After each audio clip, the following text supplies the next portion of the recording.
ایک فقیر تھا، ملنگ درویش، اللہ کا بندہ. اس کی عادت یہ تھی کہ اپنے ڈیرے پہ آنے والوں کو کھلاتا، ان کو پلاتا، ان کی ضروریات کا خیال رکھتا، لیکن ان کو مالی آسودگیاں نہیں تھیں. ہوتا یہ تھا کہ بعض اوقات لوگ آتے تو ادھار لے کر کے وہ لوگوں کو کھلا دیتا. خیر، چونکہ فقیر کا مزاج یہ ہوتا ہے کہ لوگ آئیں اس کے ڈیرے سے کھائیں.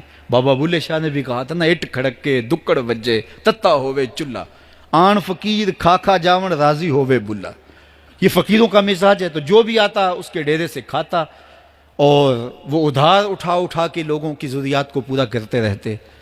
وقت آخر آ گیا، جن لوگوں نے ادھار دیا تھا وہ سارے تقاضا کرنے آ گئے.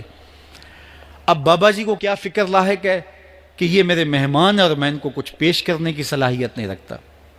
ایک بچہ تھا، وہ کچھ سامان بیچ رہا تھا، پتیسا بیچ رہا تھا یا کوئی اور چیز بیچ رہا تھا. اس نے گلی سے گزرتے ہوئے آواز لگائی، خادم کو کہا سے بلا کے لاؤ. کہا تم بیچ رہے ہو تو میرے مہمانوں کو کھلا دو. بچہ بڑا خوش ہوا کہ میں سارا دن گلیوں میں گھوم کے یہ پتیسا بیچنا تھا، اب یہ ایک جگہ ہی سارا فروخت ہو گیا تو یہ تو موج لگ گئی، میں جلدی گھر چلا جاؤں گا، میری ماں خوش ہوگی. تو سارا ان مہمانوں کو کھلا دیا گیا. اور اس کے بعد کہا بابا جی پیسے؟ کہا تم بیٹھ جاؤ، جب ان کو ملیں گے تو تجھے بھی مل جائیں گے. وہ بیٹھ گیا، 2 4 10 منٹ بیٹھا تو بچہ تھا پھر کھڑا ہو گیا، بابا جی پیسے؟ کہا جب ان کو ملیں گے تو تجھے بھی مل جائیں گے. پھر آدھا گھنٹہ گزرا تو پھر اس نے کہا بابا جی پیسے؟ میری ماں میرا انتظار کر رہی ہے، ہمارے گھر کا چولہا اسی سے جلتا ہے، میں یہ پیسے لے کر جاؤں گا اور میری ماں کوئی ہنڈیا خریدے گی اور ہم شام کا گھر کا کوئی سلسلہ کریں گے. کہا بیٹا جب ان کو ملے گا تو تجھے بھی مل جائے گا. بچے نے رونا شروع کر دیا. یتیم بچہ تھا، اس کا سارا آسرا یہی تھا. اس نے رونا شروع کر دیا. جب بچہ رویا اللہ کی رحمت کو جوش آیا. کوئی مرید نذرانہ لے کے ان بزرگوں کے پاس آ گیا اور اشرفیوں کی بھری ہوئی تھیلی پیش کی. وہ اتنے پیسے تھے کہ اس بچے کو بھی دیے، جتنے لوگ آئے تھے سب کا قرض چکایا. کہا جاؤ گھروں کو. تو سب نے کہا بابا جی ہم صبح سے بیٹھے ہوئے تھے تو یہ نذرانہ دینے والا صبح سے نہیں آیا، تو اب کیسے آ گیا؟ کہا صبح سے تمہارے اندر کوئی رونے والا نہیں تھا، ایک رونے والا آیا تو باقیوں کا بھی کام بن گیا. بعض اوقات کسی ایک شخص کی وجہ سے باقیوں کی خطائیں بھی معاف ہوتی ہیں. آج ہم اجتماعی طور پہ تا حد نظر اندر باہر اوپر نیچے اتنے لوگوں کے ہجوم میں اللہ کی بارگاہ سے یہ توقع رکھتے ہیں کہ مالک کتنے ہجوم میں کوئی ایک تو ہوگا جو تیرا لاڈلا ہوگا، کوئی ایک تو ہوگا جو تیرا بہت قریبی ہوگا، کوئی ایک تو ہوگا جس پہ تیری رحمتیں برسیں گی.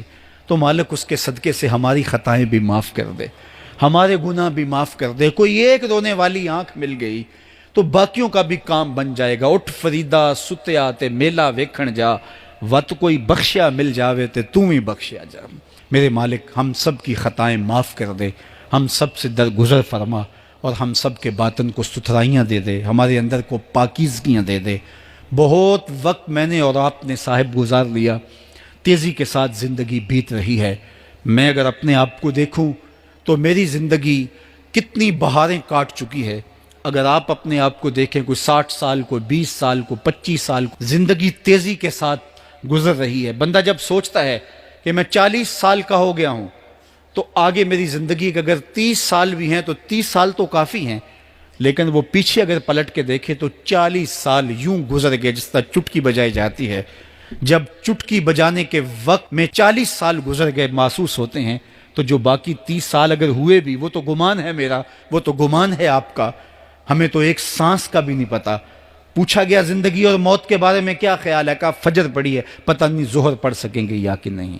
کہا اتنی لمبی امیدیں لگائے بیٹھے ہو. کہا ظہر پڑی ہے، پتہ نہیں عصر پڑھنے کا موقع نصیب ہوتا ہے کہ نہیں. کہا یہ بھی طول عمل ہے. ایک بولا عصر پڑی ہے، پتہ نہیں مغرب پڑھ سکیں گے یا کہ نہیں. کسی نے کہا ایک رکعت پڑی ہے، پتہ نہیں دوسری رکعت بھی پڑھنا نصیب ہوتی ہے یا نہیں. کہا یہ سب تمہارے منہوں کی باتیں ہیں. میں تو کہتا ہوں ایک طرف سلام پھیرا ہے، پتہ نہیں دوسری طرف سلام بھی پھیر سکیں گے یا کہ نہیں. کیا موت اتنی قریب نہیں ہے؟ ہم نے اپنی آنکھوں کے سامنے لوگوں کو جدا ہوتے یوں نہیں دیکھا ہے. ہم کہتے ہیں اس کی خبر سنا رہے ہو موت کی، یہ تو میں نے ابھی سبزی والی دکان پہ دیکھا تھا. لیکن جب موت آتی ہے تو ایک لمحے کا تقدم اور تاخر نہیں ہوتا. تو صاحب آئیے اپنی زندگی کو اللہ اور اس کے رسول کی راہوں پہ ڈالیں۔ آج وقت ہے، آج موقع ہے، آج توبہ کا دروازہ کھلا ہے، کل سب کچھ نہیں ہوگا۔ آج اس کی رحمتیں آواز دے رہی ہیں۔